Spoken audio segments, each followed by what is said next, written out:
As we all know, The Rise of Skywalker is probably collectively our favorite Star Wars movie Yeah, of uh, of all nine top of it. tier. Yeah, Top tier. That's said very tongue in cheek.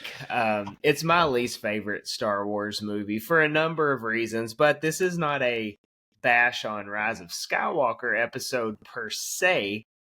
We are actually going to look through the plot of what could have been The Rise of Skywalker. So, yeah, Duel of the Fates, the Colin Trevorrow, I think that's how you say his name, right? yeah. I think it's I think Colin so. Trevorrow. He was the original director for The Rise of Skywalker, or for Episode 9, what would become The Rise of Skywalker. And within like 18 months, 2 years of that release date, he got canned from the Yeah, project and replaced with J.J. Abrams. But his story made it out, which is kind of interesting in and of itself that even happened.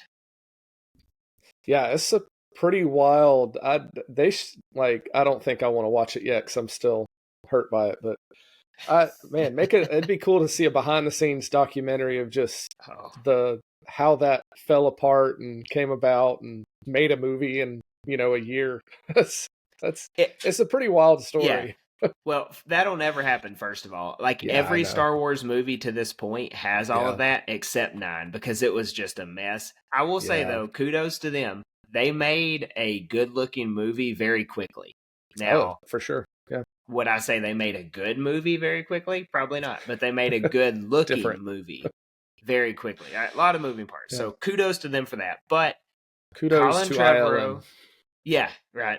Colin Trevorrow had a script, and somewhere or another it leaked online. Yeah. This has been a few years now that it leaked online, and someone put it on Twitter and like added him, and they were like, "Hey, is this legit?" And he was like, "Yeah, this is the script." That's it.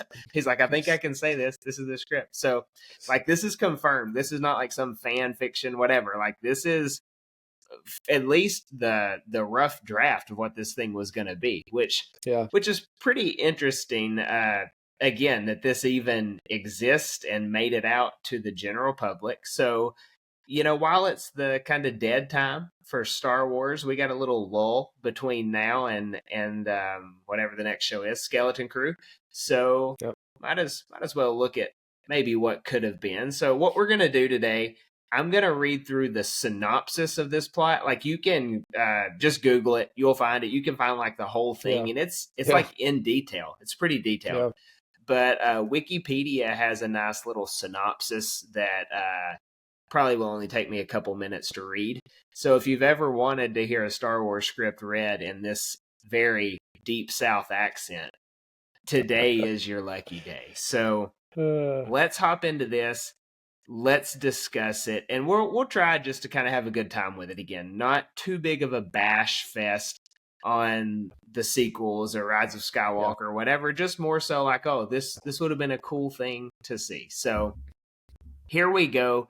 The plot. And now, I think the thing I like most about this before we get in is just that it actually did follow up on The Last Jedi. Like, whether you like The Last Yeah. Jedi or not, life gives you lemons, you make lemonade out of it, right? And so they Yeah. actually, Colin picked up the story and continued with it. So I respect that. But here is the plot. So the First Order rules the galaxy with General Hux as its chancellor. Okay, so we pick up right there. General Hux is this chancellor, and what they've done is they've blocked all the communications across the galaxy. Which kind of, I don't know if you read Resistance Reborn, that's not exactly what was going on in between 8 and 9, but it actually is kind of similar. So that they essentially made it to where none of the good guys, when they sent out the call for help,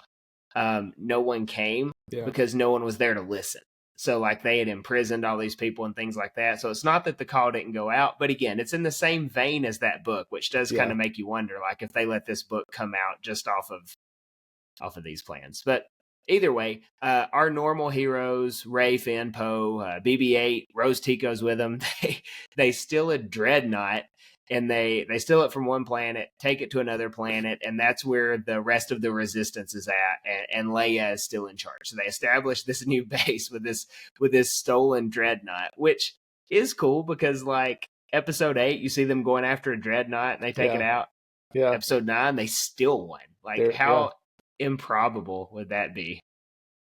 Yeah, I like the if you look at the opening just of this plot line, I mean it's really dark too. Like it gets there. It's really to the point where you kind of get glimpses of it at the end of episode 8 where they're really pushed to the brink, and like you said, there's an intentional level of continuity here where it opens up and they are at quite a disadvantage. So no joke there.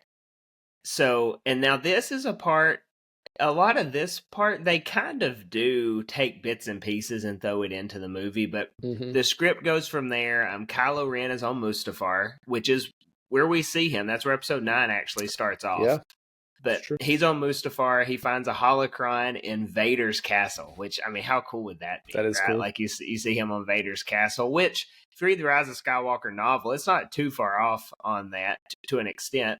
But this holocron sends Kylo Ren on this hunt for Tor Valum, and so this Tor Valum is an alien who taught Darth Plagueis. So again, you kind of see a little bit there that is not what we got in episode 9. And isn't he supposed to be like thousands of years old or something? Yes, so 7,000 years old. He's been around a while. So he seeks him out, okay? And so that's kind of like you get a little bit of like, oh, the holocron's going to send us on a hunt, right? But it's for Palpatine is the direction they went versus this Tor Valum. One of the interesting little tidbits I saw was the message was intended for Vader to take Luke. Because I think that Palpatine assumed Luke would be the one to kill him. Find it. Yeah. He never suspected that Vader would be the one to turn on, which is very Palpatine. Like I feel like that's such a big ode to like their relationship that he literally left a holocron to Vader thinking he'd never have the guts to take him actually out. Do it. Yeah. So that's kind of cool that it was originally like, hey, take Luke to this guy to train him. Like he doesn't even trust Vader to train him either. Yeah. Pretty smart, as far as that goes. But again, well, that was interesting. We skip over the Palpatine plot and we go to this Tor Valum, which is interesting, and it brings you to this point. So he finds him, gets to this point to where Kylo has to like fight a phantom Darth Vader, which is kind of reminiscent to Luke fighting, the Darth Vader and Dagobah, which kind of a tie-in there. But Kylo Ren ended up defeating this Vader and learns how to absorb life energy, which that whole Rise of Skywalker deal, it's kind of the opposite. It's how to give life energy is kind of the way they take it. But still, like you see some tie-ins there. I think this is a lot cooler though. But he does use that to kill Tor Valum. And so while all this is happening, Rey learns that there's these Jedi texts or some text in the Jedi Temple on Coruscant, the remnants of the Jedi Temple, to where they can like end this essentially like this embargo on communication. So they some can way to get a message out, basically. Flip the switch off to get the message out. So like that's where our heroes are going. So Finn, Rose, R2, and C-3PO go to Coruscant. Then Rey, Chewie, and Poe go to this other planet, Bonadan, to find the location of the planet Mortis, because Rey had a vision of her fighting Kylo Ren there. So on Mortis, how cool is that? So like right there, we throw in Mortis in this arc, and I mean, you want to talk about tying everything together? Bring Mortis in there, like because that's like probably all of time as far as Star Wars time goes. So again, very cool stuff. At the same time, Leia convinces Lando to join the Resistance for an attack on Coruscant, which we do see. JJ's probably like, oh yeah, let's see if Billy D will come back. Maybe he had already agreed to come back, and so that made it easy. Maybe so. But you see that similar plot point. So man, up to this point, how cool is this story? Just off like probably the first 30 minutes. I know. I mean, I was thinking, we kind of thought it was crazy when they just brought Mortis into live action. Yeah. So you can imagine if they brought it into one of the mainline Like the movies actual as Mortis. like a significant Yeah. canon of the story. Like that would be cool. And And if they revealed where it was located. I love that'd be interesting. Or how to get there, Yeah. like a passageway there. Kind of like Exegol, yeah. But Coruscant too. Like I think it would have been cool to have them scouring the destroyed Jedi temple, like see what state it's in and what's been left behind. That would be interesting to see too. I would have loved to have seen them in the Jedi temple. Just Easter eggs everywhere too, Yeah, probably. totally. Watching it. Yeah, like you could be fan servicey and still have a cool story, Yeah. which I think is, again, a large contrast from what we got. So we pick up on Coruscant with Finn and Rose, and they actually find the device. They activate it.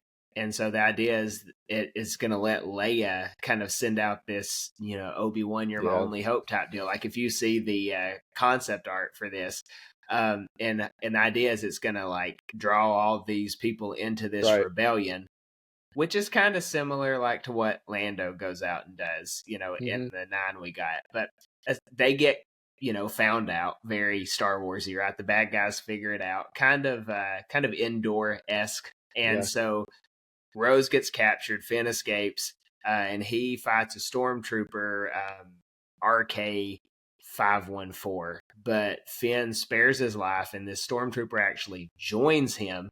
And so what ends up happening from here is like all these other stormtroopers are like, hey, we're going to defect as well, which they kind of did like a diet version of that in 9, but not to the same effect, I feel like. Yeah, I mean, and I feel like this was such a give me plot line. Like it was right there. Like you had Finn, who was a stormtrooper and knew what it was like, and who was kind of looking for some sort of identity and place where he belongs. And like, the story, like it was there for the taking. Like just to have him kind of raise up this stormtrooper resistance. Yeah.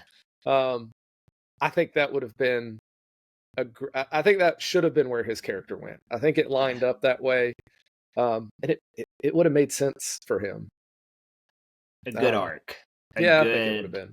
Meaning, especially like even so, like say this happens, like this is what happens. You don't take away from the fact that episode 8 did kind of sideline him. Like that still happened, and that's still unfortunate. But it still gives you like this, because in episode 8 he was still running maybe from problems, and then he gets back in to the fight, and then in episode 9 it is kind of still a full circle moment, I think, for him, like in this version of it, which would have again been pretty cool to see. But so that's what's going on with them at the same time. So again, I envision this just swapping back and forth between where our different heroes are. It gets you back to Rey, Poe, and Chewie, who they do find Mortis, but they end up in a battle with the Knights of Ren and Kylo. Or no, not Kylo Ren, just the Knights of Ren. Yeah, just the Knights of Ren.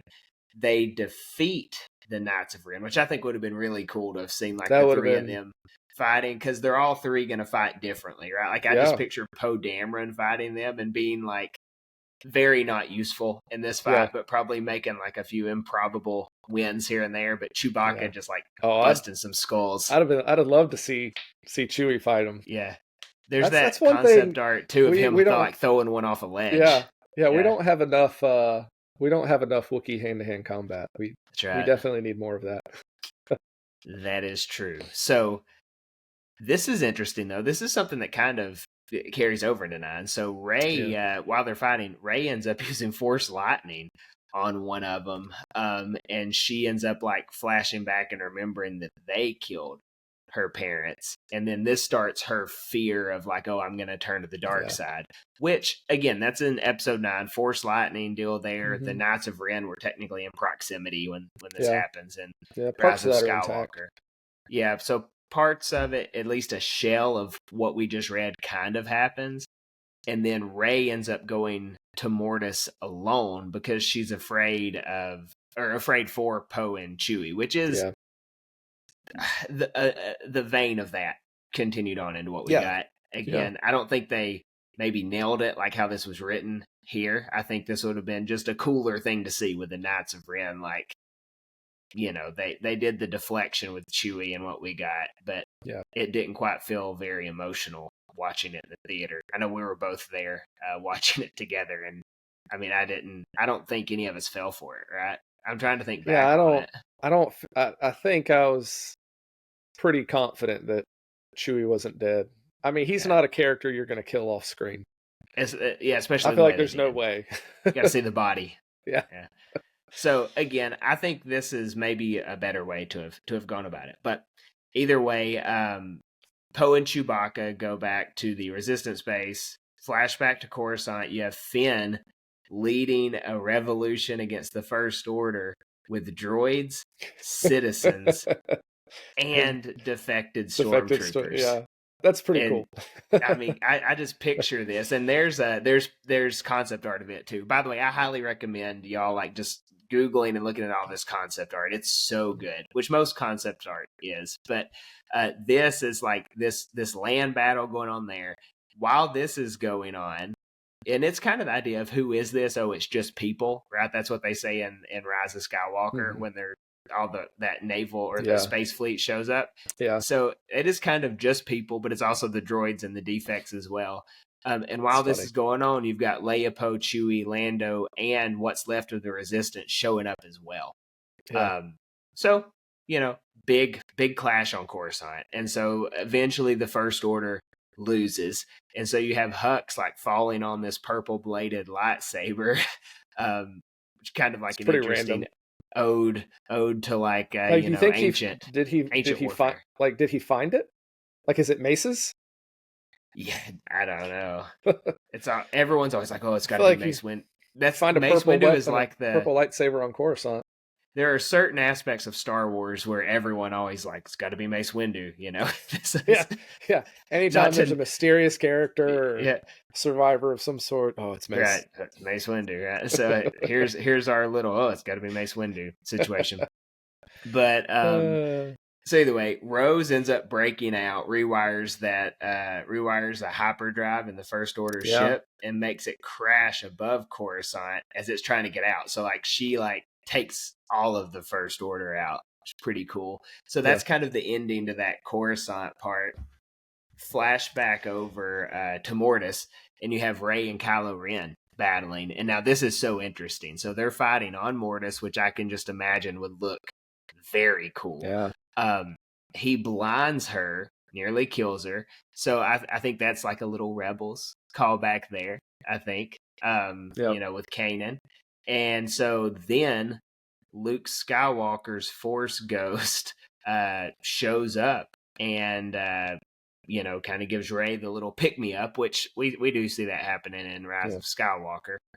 So she confronts Kylo Ren a second time, which there are a few confrontations in the Rise of Skywalker as well. And so they say that her masters were wrong to reject the dark side, and she embraces both, which allows her to defeat Kylo Ren, which is an interesting concept there, right? Like it is. Powerful light, powerful darkness idea. She just kind of is like, I'm going to use both. It's going to take you out. Which I think there's a lot of Star Wars fans that kind of are interested in that gray Jedi aspect there, for sure. Yeah. And it sounds like Luke was going to be a much bigger presence. Oh, yeah. Throughout the script, just constantly kind of harassing Kylo Ren, yeah. Which I think is interesting because we, outside of that very brief moment in 8, like we don't get to see that. I would have loved to see Force Ghost Luke just constantly harassing Kylo Ren. Yeah. So one thing this synopsis doesn't do is it doesn't hit on like all the specifics. Luke Skywalker like shows up, like you said, throughout the film and just pesters Kylo Ren in it. And so like that one scene where like he's grabbing the lightsaber, I don't know if you saw the concept art for it, but like he can actually grab Kylo Ren's lightsaber when he swings at him. Pretty cool. But yeah, and that follows right up on that line at the end of The Last Jedi where he says like, I'll see you around, kid. Like he is intentionally saying like, I'm going to, this is not the last you're going to be dealing with me. And so I do think that's something that would have been cool for them to have kept in there because he doesn't even interact with Kylo Ren in The Rise of Skywalker, I don't think. So essentially though, Rey Rey defeats Kylo Ren, but Kylo Ren goes to use his little life drain deal to ultimately take her out. But Leia connects with him through the Force to stop him. So he transfers his own life energy to Rey instead and heals her and saves her life at the cost of his, which is a smorgasbord kind of what we got in 9. So you see Leia connecting with him in that fight. Rey stabs him, heals him, then redeems him, and then, bing, bang, boom, he ends up giving his life energy to Rey at the very end of it before they have that awesome kissing scene and he dies. Yeah. As much as there's stuff in this script that's really interesting to me, they kind of lose me on that part. Like, because it seems like they've built up Ren to be like this committed, like there is no redemption. And I think there's a part in there where like Luke's ghost, and like, is Yoda there too? I feel like there's a part where Yoda's there, maybe on Mortis. Yeah. Anyway, where they kind of acknowledge and recognize that like he's beyond redemption, but then he's not. Right? So I don't know. I feel like the ending seems a little messy in that script, where it's just like there's a lot going on, and then all of a sudden Leia just jumps in and she's like, "Don't do it," and he's like, "Okay." Right? Like, and then he turns, yeah. That's a little weird to me. It seems messy. I mean, I'm sure they could have worked it out, right? This was a very early script. We assume. I think that could be, if they had laid the groundwork for that throughout the movie, and maybe it does. Maybe somewhere in the details of the script it does lay the groundwork for that interaction between Leia and Kylo. But otherwise, it seems really random and really convenient. Yeah, well, I do think to an extent they kind of have been building that up over the course of the first 2 movies, in fairness, right? So 7 and 8. That's true. But yeah, it's kind of, it doesn't, I don't think, necessarily lead up to that well. I think this is almost one of the aspects, maybe, at least for one portion, where how Leia contacts him and distracts him enough for Rey to win in Rise of Skywalker. Maybe that was pulled off a little bit better. I don't know, maybe not. I'd have to see it, I guess. It would make more sense seeing it. But from here, Kylo Ren, before he dies, rather than kissing Rey, like what we have in the Rise of Skywalker, he actually reveals her true birth name to be Rey Solana, which pretty random. Better than Rey Skywalker, I suppose. But I would agree. Yeah, I tend to agree there. I think they can salvage that maybe in this next set of movies. But again, until I see it, I'm going to say this is probably better. But then, you have Rey like supposedly on the verge of death, meeting with the Force ghost of Luke, Yoda, and Obi-Wan, and she gets to, like, Harry Potter style, choose whether she's staying dead or returning to life, right? Like almost kind of when he's in the King's Cross station. Yeah. Not that he ever had a choice, but just kind of an interesting scene nonetheless. And then flip back over and you've got Finn, Poe, Rose, and you have Chewie receiving his medal at the Resistance base. Gets his medal. He gets his medal, even though Wookiee culture says he doesn't need one. People. So then Finn and Rose end up together, and they raise Force-sensitive children. As one does. As one does. Yeah. Rey arrives at their homestead to teach the children about the Force and how to balance the light and the dark side. And that is what will maintain galactic peace. Interesting. It is. Just first thoughts. Interesting. Are we diving into that, or what are we doing here? Yeah, let's dive into it. I do think the whole decision they made about balancing the light and dark is really interesting, and it would have sparked some conversation. Well, and I think that's an interesting. That is such an interesting topic, too. By the way. Listen, one of the things that's really interesting to me is you have people that have really drawn some sides on this, and they are fully committed to what their definition of balance means. Right. So there would have been some. That's not balance. That's not what George Lucas said, right? Like there'd have been a lot of that, and it's interesting because I think George Lucas even I mean, the dude made this up as he went along. Let's be honest, right? Yep. Like he, In a lot of aspects, yes. and so it even feels like his view of what the Force is changes, right? Like, because I think people go back to that interview where he talks about how, you know, the dark is in balance, right? Mm-hmm. But then you have the Clone Wars, where he's heavily involved in the production of that. And you have Yep. the Mortis arc, where it seems like there is this element that they need to be balanced. That you have the son and the daughter as two separate entities, facets of the Force, right? It's all the same Force. The Force is one. There's not like a light side over here and a dark side over here. But the idea that there are these two facets of it that need balancing. And so, you know, I think as the story has expanded and the lore has expanded, I think it's okay for some of these ideas to evolve and change to fit better, right? And so, yeah, I don't know. I think it would have been really interesting. I would have liked to have kind of seen where it went. It reminds me. I told you earlier.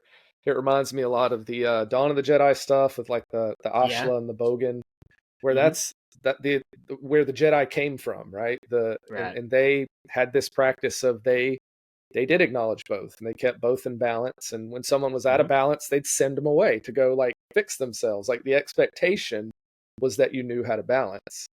And then it seems like the Jedi and the Sith kind of diverge, and where the Jedi are just like, no, we're going to ignore that. It's all light. And then the Sith are like, well, we're going to go all dark. Yeah. And so it is interesting to see that balance split into two very, very different pathways that really neither one has worked out stellar. Well, also too, and again, like this is not the way. It's really weird that I find myself doing this more and more. But looking into like the theology of Star Wars, if you will, it's interesting. The Last Jedi makes a few good arguments for how all this works. At least the way I can reason with it. Where Luke's like, you know, she senses this darkness and light, and then he's like, in between it all. Right. And that's when she says a force. And that is kind of like that. Yeah. I think that's a fine explanation of that. And you have Snoke saying there's powerful light, powerful dark to match it. Like it is this yin and yang balance type deal. The Last Jedi really, of all the things it does, that it kind of slides that in under the radar of this force idea. And a lot of people don't like that. Like it's not under the radar for a lot of people. But as far as the complaints go and the praises too, I think sometimes that whole force imagery gets left out in the whole conversation. And I think one of the biggest disservices done to Star Wars lore is the fact that it's called the dark side. Because I feel like it's a bit of a misnomer, right? That there's not like this separate Palpatine was right. There's not like this separate other force that's a dark version of like the force is all one, right? And there is an interview where George talks about like the dark side is really this spiral, right? Like this pursuit of self-interest that devolves into fear and paranoia and bitterness and rage. And like that's where the dark side sits. It's not necessarily when power goes too far. Yeah, and you know, Yoda doesn't say, you know, fear is the dark side or anger is the dark side. It's just these are pathways too. And so it's interesting because the Jedi, their solution is, well, if this is the pathway too, let's just cut all these things out, right? You're not allowed to be angry. You're not allowed to be afraid. You know, when Anakin's like, I'm afraid I'll never see him again, he's like, well, don't be. You're not allowed to be afraid.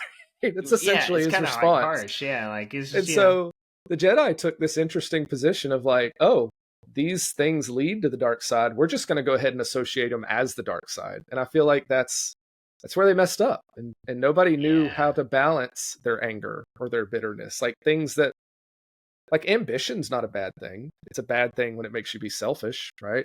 Right.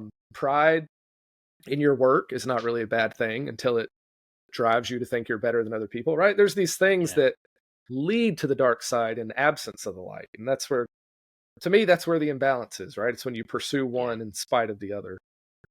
And I feel like this maybe would have been going that way. And so that's why I was really interested in this ending, is it maybe would have introduced this idea of maybe these two things, these ideas of the Force can coexist, and maybe both sides were kind of wrong about it. I don't know. Well, and the fact, it's interesting, kind of like what you said, that it all takes place on Mortis as well, where it's just this side of the Force as it is. So I think I think that would have Would've been been a cool. very cool thing to have seen.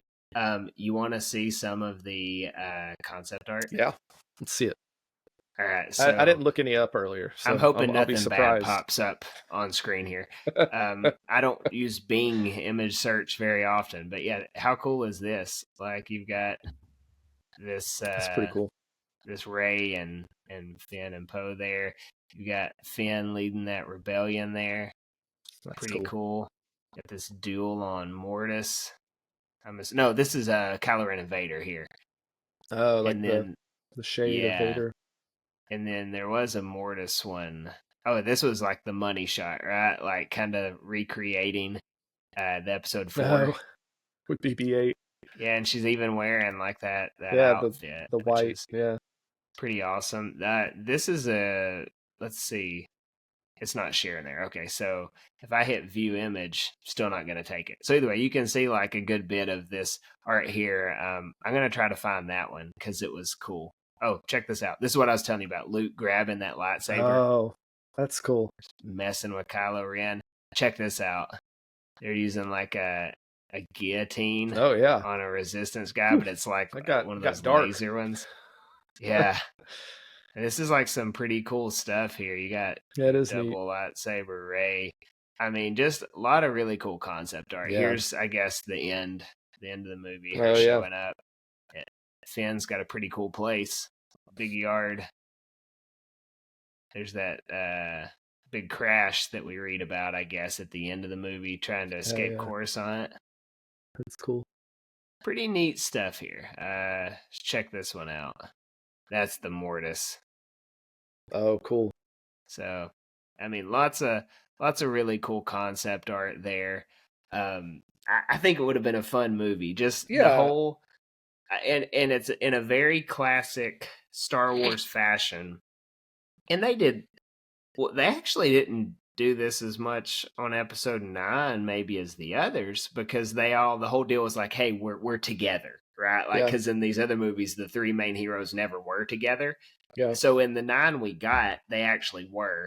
But in the 9 we didn't get, they were not actually going to be yeah. They were together. still split up. Yeah, But it was still kind of Star Warsy, where you've got these different missions going on at the same time. You right. got the Jedi off on their mission, and then you've got, the Rebellion off on its mission, and then at the end, it kind of, in the end, this one doesn't commingle. Rey kind of does stay off on her own in this one, but I do like that you get this picture of the Force side of things happening, and then Yeah. the Empire, the First Order versus the Resistance going on Coruscant too.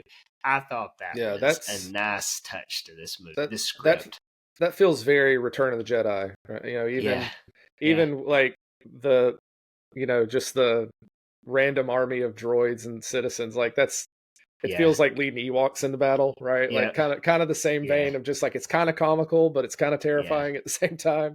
Mhm. And then with Luke and Vader, like those are two very separate parts of the same conflict going on at the same time. So it does kind of feel like it was a very similar setup to Jedi. I do think does it do a good enough job of wrapping up what they bill as the Skywalker saga? I think this script also falls short there. Just because, well, first of all, they should never, this is a sequel issue that I have of it being billed as a Skywalker saga deal. Like, just, it's just more Star Wars stuff. Doesn't have to be like Luke Skywalker's story, because it's not, right? So, which I think the Skywalker saga branding only came about once they had said Rise of Skywalker, and they were like, oh, Rey's going to be Rey Skywalker, and wrap it up. So maybe if you don't say that this is kind of following up that story, but again, it's still Episode 9, and 1 through 6 still exist, and so this does still feel slightly out of place, as does kind of the whole sequel trilogy, if we're being honest. So I still don't think it serves a great purpose of capping off what we have in 1 through 6. But let's say it is this separate trilogy where we have some familiar characters, but their story in and of itself is that 1 through 6, and then we've they're still alive, but we've got this new group kind of going on, and you can separate the two maybe. I think it's an interesting story if this is the one that finishes it up. Yeah, I do think you're right about the whole Skywalker saga thing. I mean, even Horrible swapping this branding. movie in, it is because there's really nothing uh, with except for the resurrection of Palpatine. There's really not anything throughout this plot line that is the legacy of Luke Skywalker or the legacy of Anakin Skywalker. Yeah. Um, There's nothing of it Anakin. is so it is interesting because there's very little ties to what those characters had done before. It really is new circumstances, new instances. Which is fine. Just It don't bill is. it It that way. is. Yeah, I think that affects how people receive things on the back end. And you know, like Rise of Skywalker, it was such a rushed product, right? Like, I mean, Yeah. I have no doubt they did the best with the time and what they could do, and still the expectation that they had to rush it out by deadline. So, Yeah. you know, I don't fault the people who made the movie for the fact that I don't really like it. Like, I get it was just a crappy circumstance. But Yeah. as much as this script doesn't answer some of those questions, and I'm still feel weird about the ending. I feel like it just really honors a lot of other things by pulling it in, and a lot of things reminiscent of other movies, and like we said, being intentional about continuity. Like, let's give Finn a good final, right? Let's give him a story. Like, it seems like Rose is meaningful to a certain extent in this movie. Her in and a so little bit, yeah. just taking the characters that we've gotten and trying to bring about a good conclusion while honoring kind of the rest of Star Wars. I do feel like there's a lot of that within this script, and so it would have been interesting to see. You know, on paper, it feels like I would have liked it more, but I mean, who knows? And you know, in execution, I guess we'll never execution know. And expectation, right? Yeah. So I think the expectation when you're like, when you say we're going to call a film The Rise of Skywalker, and everyone's like, is Luke coming back? Is Anakin coming back? Yeah. No, actually, Rey is just going to be a Skywalker, right? So like that type of thing. It's a bit of a yeah. And you look, I get it. They could have landed that plane better. I understand why she called herself Skywalker. Although to be fair, the delivery seems like Solo would have been more appropriate. He seemed much more like a father figure to her. Leia, Organa, Solo, right? Yeah, they seemed more like parents than Luke did. So she kissed a Solo, like you know, she was invested with the Solos. Should have been Rey Solo. If you're saying she's like kind of a daughter to a Solo, and she kissed her brother, then it is kind of like very Leia Star Wars and Luke, very Star Warsy. Yeah, it doesn't get much more Star Wars. Not more Appalachia than that. So, but in all seriousness, this little plot had a lot of cool things in it. You've got the Coruscant battle. You've got Rey getting blinded, which I mean, it throws you. Like, if you want to talk about bridging a lot of things, you got the prequels with Mortis and with Coruscant, and then you've got like, a little nod to Rebels here. Maybe they had no clue, but in my head, it's like, this is just like Kanan when he gets blinded in Rebels, right? Like, because even afterwards, like, she goes back into battle with like a handkerchief on, and like she's like centered in the Force and manages to defeat Kylo. Yeah, it's very reminiscent of his resolve, after his blinding. I think that's cool. And she's got that cool dual-bladed blue lightsaber. I think it's kind of like her staff deal. And so that's really awesome to see. You've got Chewbacca in action. You've got the Knights of Ren in some legitimate action. Poe Dameron almost kind of does get sidelined, which I like him. So, would kind of be unfortunate. But again, from what I understand, the issue and the holdup was Colin Trevorrow couldn't get past the fact that Carrie Fisher had passed away. And so he couldn't change the story around to make it work. I don't necessarily buy that though, because that's interesting. While they're making this movie, they're also, a year later or something, you've got Luke Skywalker, deep faked in The Mandalorian. So you can't tell me that they couldn't have pulled something off. Maybe not. I don't know. Maybe they couldn't have. But it just seems like that's kind of like a cheap way out of something that maybe they just weren't quite sure about in the first place. And it's like, let's go back to the safe bet of J.J. Abrams. I don't know. I do feel like, I don't know. I'm not a movie executive. What I do I don't know know? how that works. But Yeah. it seems like a movie of this magnitude that's scripted and you're really ready to go. You've got this lined up to do it. I feel like there had to have been some other issue, creative differences, something for it to Yeah. get for the best alternative to be to grab this other guy and try to rush through and write a new like because 18 months. that's a pretty significant gamble Yeah.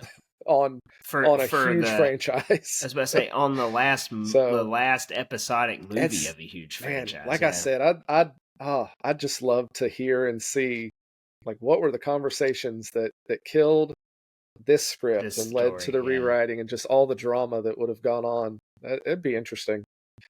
Well, and they say, like, I may be getting this completely wrong, but like, I want to say the actors, there's some stuff out where like they were kind of fans of this script. Hmm. And when Daisy Ridley ended up getting the script for what the Rise of Skywalker was, like, she wasn't super happy about it, if I'm recalling that correctly. Like, there's a few reports that Yeah. she was just like not super cool with how it was going to go. So not the one we just read, but the one that happened. So I would love for them to do like an autopsy of this whole Yeah. situation, and like this will never get out. Like No. how all this Nope. of all of like the stuff they're going to keep secret. The I mean, if you get to the point, and we've Disney will joked about hunt you this, down. to where you have to delay a Lego Star Wars game a year and a half because of all the cleanup work you had to do on episode 9, you know there's some stuff, right? Yeah. Like on all of this. So, and there's That's no pretty like wild. there's no bonus footage. There's no Yeah. like in episode 8 they had the director and the Jedi featurette with Ryan Johnson No, this was and what's his name? Mark Hamill, right? You got like all of this stuff for Yeah. The Force Awakens, and it's like the Rise of Skywalker. You get the Blu-ray disc, and you're welcome. That's all you're getting. Yeah. Man, that's a shame. Yeah. Hey, listen, if people love it, like I'm not here to tell you you're wrong. I mean, I hope people do love it. I think a lot of hard work and time and energy went into it, and Yep. but I do like Did. the script. I think it's interesting. And one thing I'm curious to see what, because obviously we have this new movie with Rey. It'll be interesting to see what or who she is, right? Like, Yeah. is she full on embracing the Jedi and all their faults, right? Like their bad teachings. They can't do that. Because They one of the can't do things I that. really like about the end of this script is that, like, you know, in the original trilogy, the Jedi are like the paragons of virtue. They're just these legends that Luke Skywalker kind of Yeah. grows into. We don't know a whole lot about the Jedi. Yeah. And then Lucas is like, hold up, let's go back a little. Turns out they're not look at that how cool messed after up all. they were, Yeah. right? Like Yeah. they were a victim of their own fear and insecurity and need for control. And the Sith took advantage of that. And so, like, where do you go from there? Like, what do you identify Rey as a Jedi going forward? Like, she can't be like what was before her, right? Because it was clearly broken and messed up. So I'm Legalistic curious. and hubris and all that good stuff. Yeah. I would love to see them explore this idea of, you know, maybe as Jedi we don't have to ignore the fact that we have these emotions. Like, wouldn't it be better to understand how to balance? You know? Well, I think that's almost the direction in some capacity that they're going to have to go. It's kind of like the elephant in the room. Like, okay, there's this new Jedi Order. What are they going to be like? And so I do think, and what if they like kind of still take some stuff from this in it? Like this still exists there, and there's still some things like the epilogue to this movie, essentially, right? Like where you've got Rey and she's training Finn's kids. Like, what if they still pick that up where somehow Finn and Rose ended up together, and they do have Force sensitive kids, and then like those are the kids that Rey trains, and maybe something goes wrong with them. Like you can have little aspects of this that are probably interesting, and maybe carry on tidbits of it. It'd be cool. There's a great storyline in the it's the new Jedi Order books, where Jason Solo gets captured by the Vong. And he has this former Jedi mentor. Yeah. Her name's Vergere, and she's been captured and living with him for a long time. And she kind of teaches him this new way of viewing the Force, which is that, you know, there's the things like Force lightning and all those things. They're not they're not another side of the Force, right? Like it's all the Force. Like whether you're using Force lightning or whether you're calming someone down or reading someone's mind, it's Yeah. all the Force, right? And so The motive. teaching him to move away from viewing it of, oh, I can't do this thing because this thing is evil. No, what you do might be evil, right? Like the actions you take are Yeah. evil or good. And you can't put that on the Force, right? You can't call the Force good or bad. It's your intentions that are good or bad. And so I thought that was great. I thought it was a really cool story. Now, that does probably lead into his falling to the dark side eventually, because he grows to believe that the ends justify the means. So maybe that's not a good teaching. I don't know. He Makes a cool plot. Becomes a pretty bad Sith Lord. But I always thought that was interesting. And I think it would be interesting for them to explore that and kind of ask those questions. I think I think the Star Wars universe is big enough now where we can start asking some fun questions. Yeah. So, and we're starting to get a little bit of that anyways, like with Mortis and Ahsoka and things like that. But I think the one thing though where it's always kind of like the second string quarterback is always the most popular guy on the team. If your first string quarterback sucks, it's like, oh, you got to put in so-and-so because they're the best, right? This is kind of this situation I feel like that this script is in, because we know the first string guy is not very good, right? And so we're like, oh, put in the backup. And so like we're reading this and it's like, oh, this sounds really cool, right? A land war on Coruscant, and you've got them on Mortis and stuff. But again, as cool as it sounds, and I will say I would have probably preferred this, but as cool as it sounds, we never saw how it actually would have played out. They could have completely fumbled it. Might have been terrible. It could have been terrible. We don't know this. Odds are it could. That's terrible, but like we don't. That's my opinion on it. But again, which you're allowed to have. Yeah. The people who made The Rise of Skywalker, nothing against any of them. Just maybe the people who wrote it, some stuff against them. but this is an interesting conversation. Yeah. Nonetheless, to have. It's fun. It's like reading fan fiction essentially, because it never happened, and fan fiction sometimes is a fun little rabbit hole. Very high level fan fiction. Crawl in. But this is fan fiction. That's basically with cool what this script art. is. Yeah, this is high level fan fiction, and so I mean it's cool. Rey Solana. What if they still threw that Solana part in the Rey trilogy, where they're like, hey, turns out this is sounds a lot like Solo, right? Like what if that was her mom's name or something, and so like and then she married a Solo, and she'd have been Rey Solana Solo.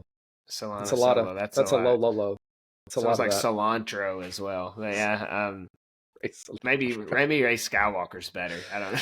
Maybe I changed in hindsight, maybe that flows a little. Let her be a Skywalker with a yellow saber. So that's it for I like the yellow saber. Discussing this Duel of the Fates. I'm trying to remember if we ever even said it was called Duel of the Fates. Maybe I said it, but either way, cool title. I'm assuming they'd throw that theme in there too as well, the score. But I think this was fun. Next week, since we don't have anything, odds are, unless crazy Star Wars news breaks, which is highly unlikely. Next week, we're going to kind of do a little speculating, wish listing, if you will, for if there were to be a Tales of the Sith. What Tales of the Sith would we like to see? So maybe we'll talk about, Dooku, Vader, maybe a little Darth Maul, maybe some Plagueis. I don't know, like some little tales that we don't quite have, maybe some gaps to fill in. I think that'll be a lot of fun. Yeah. And I was just looking, so I was curious. Do you remember what the date is for Skeleton Crew? December 1st Tuesday in December, whatever day that is. 3rd. I'm looking at my calendar. Sounds so that's only 7 weeks away, though. Like that's not that far. Man. Only 7 Force with Friends till we get to talk about, or 6, I guess, at this point. 6 Force with Friends from talking Skeleton Crew, and we probably won't even do one the week of Thanksgiving, so maybe even less. That's true. Yeah. So that's next week. Tales of the Sith. Maybe some what if speculating, wish listing. So make sure to join us for that. Maybe drop in the comments what you think about this script and maybe what you would like us to talk about for the Tales of the Sith. Otherwise, thanks again for watching, and we will see you guys next week.